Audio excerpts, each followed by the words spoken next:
अस्सलाम students, my name Mohammad Ali.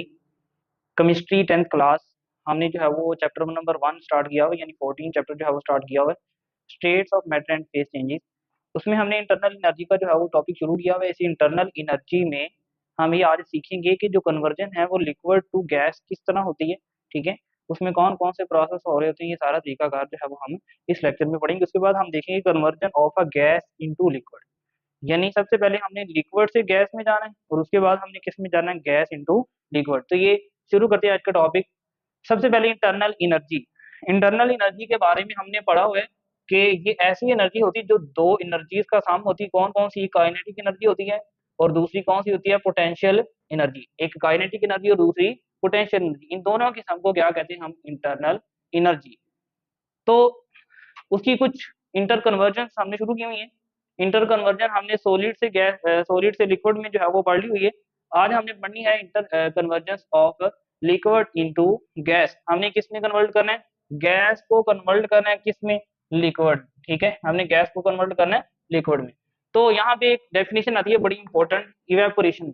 Evaporation की definition है the molecule of a liquid keep on coming out. Coming out होता है जाना, छोड़ जाना, फ्रॉम द सरफेस। कहाँ से? वो सरफेस, वो सतह से। यानी कोई भी आप लोगों के पास ये फर्ज करें लिक्विड है ना, तो इसकी ये एक ऊपर वाली सतह है। Of a liquid at all temperature and such escape of molecule from the surface is called evaporation. Evaporation basically यहाँ पे हमें क्या चीज बता रही है कि कोई भी माया है उसका, उसके जो मॉलिक्यूल होंगे, कोई भी लिक्विड है जो उसके मॉलिक्यूल होंगे उनका अपनी सतह से छोड़ जाना, उसको हम कहते हैं इवेपोरेशन। और याद रखना है जो इवेपोरेशन होती है वो किसी भी टेम्परेचर पे हो रही होती है। ये एमसीक्यू भी आता है कि evaporation take place at all temperature. जो इवेपोरेशन है वो ऑल टेम्परेचर पे जो है वो क्या हो रही होती है, हो रही होती है। ठीक है, उसके बाद ये डायग्राम है। डायग्राम में आप लोग देख सकते हैं ये हमारे पास है लिक्विड। इसमें कुछ मॉलिक्यूल्स की अरेंजमेंट हमने लिक्विड के हिसाब से सेट की हुई है। आप लोग जो है इसको डेल्टा एच यानी गर्म करना शुरू करेंगे, इसको हीट एनर्जी देंगे। यहाँ पे आप लोग हीट अप्लाई करवाएंगे। तो यहाँ पे बेसिकली क्या होना, जब आप लोग हीट दोगे तो क्या होने, यहाँ पे जो मॉलिक्यूल है वो गेन करेंगे काइनेटिक एनर्जी। क्या गेन करेंगे? काइनेटिक एनर्जी गेन करेंगे। और जैसे जैसे टेम्परेचर आप लोग जो है वो बढ़ाते जाएंगे वैसे वैसे क्या होता जाना, जो मॉलिक्यूल है उसकी जो काइनेटिक एनर्जी है वो बढ़ती जानी।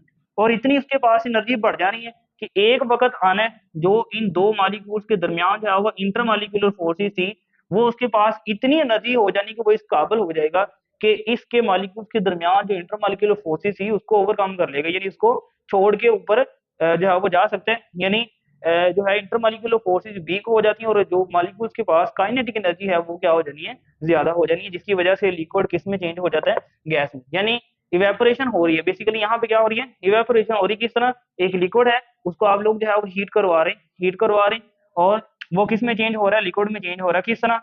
ये देखें कुछ पॉइंट्स हमने लिखे हुए हैं।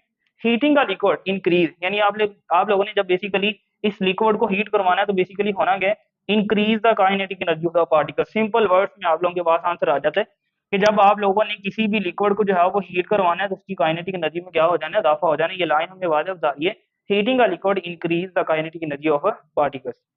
नेक्स्ट वन है heating a liquid to a further, यानी आप लोगों ने इसको गर्म करना शुरू किया, मॉलिक्यूल्स की एनर्जी बढ़ती गई, ठीक है, लेकिन आप लोग उसको फर्दर यानी मजीद उसको जो है वो गर्म करी जा रहे हैं, तो फिर क्या होना है, इंटरमॉलिक्यूलर फोर्सेज आर वीकन। हमने पहले बात किया कि जो आप लोगों के पास या मॉलिक्यूल्स के दरमियान फर्ज कर ये दो मॉलिक्यूल हैं, इनके दरमियान एक इंटरमॉलिक्यूलर फोर्सेज जो है वो पाई जा रही है। जब आप लोगों ने इसको किसी भी हीटिंग सोर्स के जरिए हीट करी जाना है, हीट करने से मुराद ये होगा कि इसके मॉलिक्यूल्स काइनेटिक एनर्जी गेन करी जाएंगे, करी जाएंगे। और जब मॉलिक्यूल्स के पास एनर्जी आ गई इतनी कि ये वाली जो इंटरमॉलिक्यूलर फोर्सेज है इसको तोड़ के वो ऊपर जा सके, तो तब क्या होना है, टू अ लार्ज एक्सटेंट, यानी heating a liquid to a further intermolecular forces are weaken to a large extent, यानी बहुत हद तक जो है वो कमजोर हो जाए। एट दिस पॉइंट, इस पॉइंट पे the bubbles start coming out of a liquid, और इस पॉइंट पे क्या होता है कि जो पानी के ऊपर जो है ना वो बबल्स बनना स्टार्ट हो जाते हैं, यानी पानी के मॉलिक्यूल नीचे से उठ के ऊपर आना शुरू हो जाते हैं। किस वजह से? क्योंकि उनकी इंटर मॉलिक्यूलर फोर्सेज क्या हो जाती है, कमजोर हो जाती है। क्यों? क्योंकि जब हम किसी भी माया को, किसी भी लिक्विड को गर्म कर दें तो उसकी वजह से हमारे पास बेसिकली क्या हो रहा है कि मॉलिक्यूल्स की काइनेटिक एनर्जी बढ़ जाती है और वो इंटर मॉलिक्यूलर फोर्सेज को वो तोड़ने के काबिल हो बना देनी है। उसके बाद नेक्स्ट है हमारा बॉइलिंग पॉइंट, इसी ये जो कन्वर्जन है ना, इसी के अंदर एक और भी डेफिनेशन इंपॉर्टेंट आती है बॉइलिंग पॉइंट्स की। यानी सबसे पहली जो डेफिनेशन है वो इवेपोरेशन की है। उसके बाद हमारे पास यहाँ पे इसी टॉपिक के अंदर आती है डेफिनेशन बॉइलिंग पॉइंट की। बॉइलिंग पॉइंट यानी वो पॉइंट जिसपे कोई भी माया उबलना शुरू कर दे, उसको हम क्या कहते हैं, बॉइलिंग पॉइंट। और ये वाला जो तरीकाकार है ना, conversion of a liquid into gas, इसको हम एक और भी नाम दे रहे होते हैं, मेल्टिंग का, बॉइलिंग का, सॉरी, इसको हम एक और भी नाम दे रहे होते हैं, बॉइलिंग का। ठीक है, ये भी याद रखना है। तो यहाँ पे बॉइलिंग पॉइंट पे आते हैं। If the vapour pressure of a liquid, vapour pressure कौन सा होता है, ये वाला जो मॉलिक्यूल्स के वेपर्स लगा रहे होते हैं। यानी देखें ना, जब यहाँ पे आप लोगों ने इसको इंटरनल एनर्जी, इसकी जो है इंटरमॉलिक्यूलर फोर्सेस को तोड़ के मॉलिक्यूल ऊपर आएगा, तो उसका कुछ ना कुछ तो वेपर प्रेशर हो रहा है ना, उसको हम कहते हैं वेपर, यानी भाप का प्रेशर। यानी जब मॉलिक्यूल ने छोड़ के ऊपर आना है, तो जाहिर है मॉलिक्यूल के पास एनर्जी होगी तो वो ऊपर आएगा। इसको हम कहते हैं vapour pressure of a liquid, किसी भी माया का, become equal to external pressure. इसका मतलब क्या है, ये देखें, आप लोगों ने ना इसको जो है वो नीचे से हीट करवाना शुरू कर दिया, तो मॉलिक्यूल्स के, ये वाले जो मॉलिक्यूल्स हैं, ये क्या करना शुरू कर देंगे, ऊपर आना शुरू कर देंगे, सरफेस के ऊपर आना शुरू कर देंगे, क्योंकि इनकी काइनेटिक एनर्जी क्या हो चुकी है, बढ़ चुकी है। अब आप लोगों ने इसको मजीद गर्म करना शुरू किया है, मजीद इसको जो है वो हीट एनर्जी अप्लाई करवाओगे, तो यहाँ पे क्या होना है कि ये वाले जो मॉलिक्यूल्स हैं अब ऊपर जाना चाहेंगे। अब ऊपर कब जाना चाहेंगे, जब ये मॉलिक्यूल जो एटमॉस्फेरिक प्रेशर लग रहा है 1 एटीएम, पता है हमें कि जो एटमॉस्फेरिक प्रेशर होता है वो कितना होता है, 1 एटीएम। जब ये मॉलिक्यूल्स के पास इतनी एनर्जी हो जाएगी कि ये वाला जो 1 एटीएम हवा का प्रेशर, इसको उठा के ऊपर जा सके। देखें, इफ द वेपर प्रेशर, यानी ये वाले जो वेपर्स हैं, ये मॉलिक्यूल्स हैं, of a liquid become equal to external pressure, यानी जब इनके वेपर प्रेशर इनका बराबर हो जाए किसके, एक्सटर्नल प्रेशर के, इतनी मॉलिक्यूल्स के पास एनर्जी हो कि वो 1 एटीएम जो हवा का प्रेशर लग रहा है उसको उठा सकें, द लिक्विड स्टार्ट, यानी वो जो माया होगा वो क्या करना शुरू कर देगा, बॉइलिंग। वो क्या करना शुरू कर देगा, boiling. This temperature at which liquid start melt या बॉयल, ऐसा टेम्परेचर जिसपे कोई भी जो माया है वो बॉयल करना शुरू कर दे, उस टेम्परेचर को हम क्या नाम देते हैं, boiling point of a dead liquid. ठीक है, उसके बाद नेक्स्ट आ जाता है, at this point heat provided to this liquid is used to convert it into gas. कहता है इस पॉइंट पे जितनी भी हीट आप लोग जहां भी नीचे से इसको दोगे, वो किस मकसद के लिए इस्तेमाल होनी है, सारे का सारा जो लिक्विड है ना, उसको आपने कन्वर्ट किस में करना है, गैस में करना है। जितनी भी आप लोग जो है यहाँ पे हीट एनर्जी अप्लाई करवाओगे, वो सारी की सारी जो है वो हमारे पास इसी मकसद के लिए यूज होनी है कि आप लोग एक लिक्विड को किस में चेंज करो, गैस में चेंज करोगे। ठीक है, उसके बाद नेक्स्ट टॉपिक है हमारा conversion of a gas into liquid, condensation है। इसको हम दूसरा नाम देते हैं कंडेंसेशन का। कंडेंसेशन में मींस कि आप लोगों ने, अब हमने पहले टॉपिक में किया कि लिक्विड को जो है वो गैस में चेंज किया है, अब हमने क्या करना है, जो गैस है इसको किस में चेंज करना है, लिक्विड में।